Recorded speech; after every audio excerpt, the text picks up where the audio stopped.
ሰላም ጤና ይስጥልን አድማጭ ተመልካቾቻችን እንደምን ቆያችሁ? ዛሬ ሰኔ 8 2018 ዓመተ ምህረት በዓለም አቀፍና በአገር ውስጥ የተሰሙ ዋና ዋና ዜናዎች አሉ። እነሱን ይዤላችሁ ቀርብ ያለው በዓለም አቀፍ እጅግ በጣም ደስ የሚል ዜና አለ። እሱም በአሜሪካና በኢራን መካከል ሲካሄድ የነበረው 100 ቀናት በላይ የተዋጉበት ጦርነት በሰላም ስምምነት ተፈርሟል።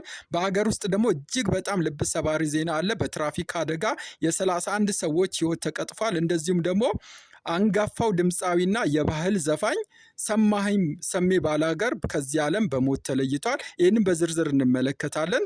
ወደ መጀመሪያው ዜና ስንገባ ዓለምን በከፍተኛ ስጋት ውስጥ ጥሎ የነበረውና በአሜሪካና በኢራን መካከል ሲካሄድ የነበረው ጦርነት ከ108 ቀናት በኋላ መቋጫውን ያገኘ ይመስላል። በዛሬው ዕለት በአሜሪካና በኢራን መካከል የሰላም ስምምነታት ማድረጋቸውን ለዓለም አሳውቀዋል። ይህንንም ተከትሎ የባህረ ወሽመጡ ወይም ደግሞ የሆርሙዝ ስትሬትን እንደሚከፈት በስምምነቱ መሰረት ተገልጿል።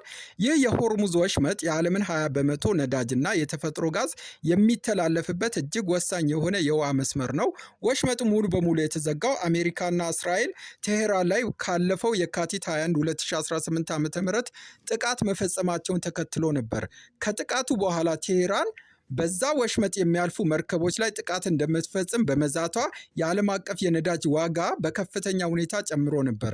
ከግጭቱ በፊት በበርሜል $70 ሲሸጥ የነበረው ድፍድፍ ነዳጅ ጦርነቱ ከተቀሰቀሰ በኋላ ወደ $120 ከፍ ብሎ ነበረ። አሁን ላይ የሰላም ስምምነቱ መፈረሙን ተከትሎ አሜሪካ በአንድ ቀን በዛሬው ዕለት ዋጋው የ4.3 በመቶ ቅናሽ በማሳየት 83.55 ሳንቲም በበርሜል እየተሸጠ ይገኛል። የአሜሪካ ፕሬዝዳንት ዶናልድ ትራምፕ በትሩዝ ገጻቸው እንዳሳወቁት ከሆነ ከዚህ በኋላ ነዳጅ እንደ ልብ ማለፍ ይችላል፣ መፍሰስ ይችላል ብለዋል። ነገር ግን ብዙም ሳይቆዩ ሀሳባቸውን በመቀየር የባህረ ሰላጤ የውሃ መስመር እስከ መጪው አርብ ድረስ የፊርማ ስርዓት ድረስ ዝግ ሆኖ እንደሚቆይም አስታውቋል። የፓኪስታን ጠቅላይ ሚኒስትር ሻህባዝ ሸሪፍ እንደገለጹት ይህ ታሪካዊ ስምምነት አርብ ሰኔ 12 2018 ዓ.ም በስዊዘርላንድ ይደረግበታል ብለዋል። ነገር ግን ይህ ታሪካዊ የተባለው ስምምነት ገና ሳይፈረም ከባድ መሰናከሎችም ገጥመውታል። እስራኤል የቤይሩትን ደቡባዊ ከተማ ዳርቻዎች በከባድ ቦምብ ማጥቃቷን ጨምሮ ድርድሩን ሊያደናቅፍ ተቃርቦ ነበር። የስምምነቱ መታወጅ ከተሰማ በኋላ የእስራኤል ባለስልጣናት ቁጣቸውን ገልጸዋል። የመከላከያ ሚኒስትሩ እስራኤል ካትዝ እንደተናገሩት ይህ ጊዜያዊ ስምምነት በሂደት ላይ እያለ እስራኤል በሊባኖስ በሶሪያና በጋዛ ሰርጥ ከተቆጣጠረችው መሬት በጭራሽ አትወጣም። ካትዝ አክለውም እስራኤል ከነዚህ መሬቶች ላይ ላልተወሰነ ጊዜ መቆየት ማቀዷን ገልጸዋል። ባለፉት 2 ዓመታት ተኩል ውስጥ እስራኤል ከነዚህ 3 ሀገሮች ወደ 1000 ስኩዌር ኪሎ ሜትር የሚሸፍን ቦታ ተቆጣጥራለች። በቀኝ አክራሪው የእስራኤል ደህንነት ሚኒስተር ኢትማር ቤን ግቪር ስምምነቱን በከፍተኛ ሁኔታ በመተቸት ደህንነታችንን በማያስጠብቅ በዚህ ስምምነት እኛ አጋሮች አይደለንም፣ እናም በየትኛው መንገድ እኛን አይገዛም ብለዋል። ቤን ግቪር አክለውም እያንዳንዷ ከእስራኤል ወደ ሊባኖስ የሚጓዝ ድሮን ወይም ደግሞ ሚሳኤል በዳሂያ ጥቃት መፈጸሙን ይቀጥላል በማለት ጦርነቱን እንደማይቆም ገልጸዋል። ኢራን ግን ይህንን ጊዜያዊ ስምምነት እስራኤል በሊባኖስ ሂዝቦላ ላይ የምታደርገውን ጥቃት ከማቆም ጋር አያይዘዋለች። የኢራን ምክትል የውጭ ጉዳይ ሚኒስትር እንደገለጹት ከአሜሪካ ጋር የተደረሰው ስምምነት የ60 ቀናት የጊዜ ገደብ ይሰጣል። በዚህ 60 ቀናት ውስጥ በኢራን ላይ የተጣለ ማዕቀቦች እንዲነሱና የፈረሰውን ምጣኔ ሀብት ለመገንባት ድርድሮች ይደረጋሉ። ነገር ግን እስራኤል ጥቃቷን የምትቀጥል ከሆነ ኢራን ላይ ጥቃት የምትሰነዝር ከሆነ ቴህራን በታላቅ ኃይል አጸፋ እንደምትመልስ አስፈራርታለች። ይህ ሁኔታ ስምምነቱን አሁንም በከፍተኛ ስጋት ውስጥ ጥሎታል። አሁን ደግሞ መላው የሀገራችንን የኪነ ጥበብ አፍቃሪያንና የባህል ሙዚቃ ወዳጆችን ወደ አስለቀሰው ልብ ሰባሪ ዜና እንሸጋገር። የኢትዮጵያ የባህል ሙዚቃን በልዩ ለዛው በማሲንቆና ድምፅ በባለ ሀገራዊ ጨዋነት ሲያደምቅ የነበረው አንጋፋው ድምፃዊ ሰማኸኝ በለው ወይም ሰሜ ባላገር ባደረበት ጽኑ ሕመም በሕክምና ሲረዳ ቆይቶ ዛሬ ሰኔ 8 2018 ዓ.ም ከዚህ ዓለም በሞት መለየቱን ፋና ዲጂታል ከቤተሰቦቹ ባገኘው መረጃ አረጋግጧል። በተወለደ በ56 ዓመቱ ያረፈው አርቲስት ሰማኸኝ በለው ባለትዳርና የ4 ልጆች አባት ነበር።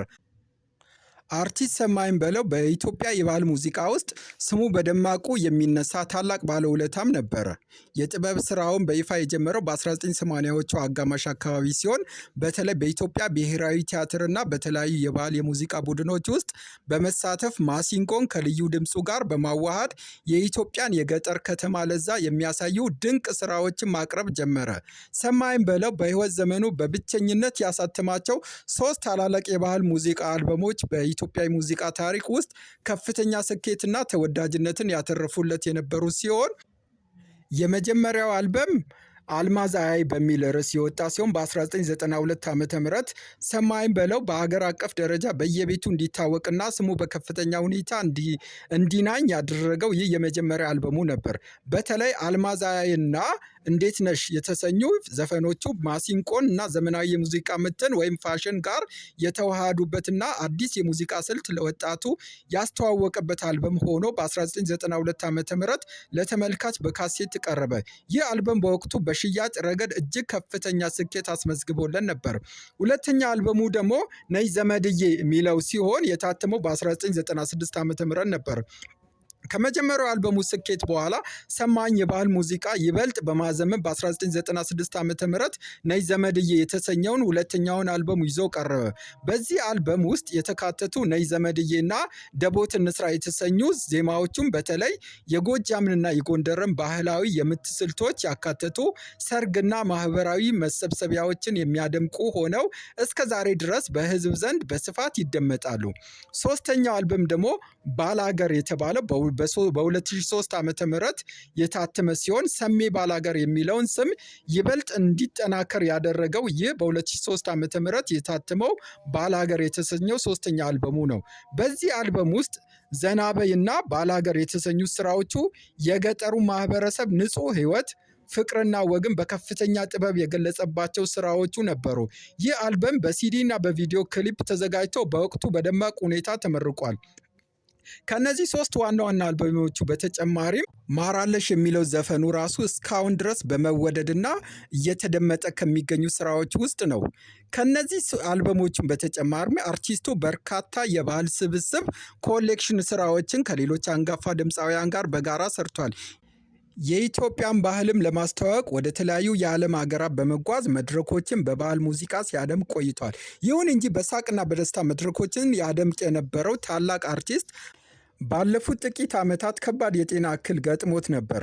በጉበት ህመም ምክንያት ለረጅም ጊዜ በሕክምና ላይ የቆየ ሲሆን በአገር ውስጥና በተለያዩ አገራት በሕክምና ሲረዳ የቆየ ቢሆንም ዛሬ ሰኔ 8 ቀን ባደረበት ጽኑ ህመም ምክንያት ህይወቱ ከዚህ ዓለም በሞት ተለይቷል። ለቤተሰቦቹ፣ ለአድናቂዎቹና ለመላው ኢትዮጵያውያን ህዝብ መጽናናትን እንመኛለን። ወደ ሌላው ዜና ስንገባ ደግሞ ወደ ሌላኛው ዛሬ አገራችንን ወደ አስደነገጠውና እጅግ ልብ ሰባሪ ወደ ሆነው አሰቃቂ የትራፊክ አደጋ እንሸጋገራለን። ዛሬ ማለዳ 12 ሰዓት ከ30 ላይ በኮምቦልቻ አቅራቢያ ልዩ ስሙ ሀረጎ በተባለ ቦታ እጅግ ዘግናኝና ከባድ የትራፊክ አደጋ መከሰቱን የኮምቦልቻ ከተማ አስተዳደር የትራፊክ ፖሊስ ደህንነት ቁጥጥር አስታውቋል። ከደሴ ተነስቶ ወደ አዲስ አበባ 60 መንገደኞችን አሳፍሮ ሲጓዝ የነበረው የሰሌዳ ቁጥር ኮድ 3070898 ኢቲ የሆነው የህዝብ ማመላለሻ አውቶቡስ ለጊዜው ባልታወቀ ምክንያት መንገድ ስቶ 170 ሜትር ጥልቀት ባለው ገደል ውስጥ በመግባቱ ምክንያት የሹፌሩን ጨምሮ የ31 ሰዎች ህይወት በአሰቃቂ ሁኔታ ያለፈ ሲሆን በአደጋው ቀላልና ከባድ ጉዳት የደረሰባቸው 29 ሰዎች ደግሞ በደሴና ኮምቦልቻ ሆስፒታል የህክምና እርዳታ እየተደረገላቸው ይገኛል። የኮምቦልቻ ከተማ አስተዳደር የትራፊክ ፖሊስ ደህንነት ቁጥር ኃላፊ ኮማንደር ብርሃኑ ከተማ ለቲክቫ እንደገለጹት ከሆነ የሟቾች ቁጥር 31 መድረሱን ያረጋገጡ ሲሆን የትራፊክ አደጋ ክፍል የአደጋውን መንስኤ ለማጣራት ከፍተኛ ምርመራም እያደረገ መሆኑን ገልጸው 4 ሰዎች ያለምንም ጉዳት መትረፋቸውንም አሳውቀዋል።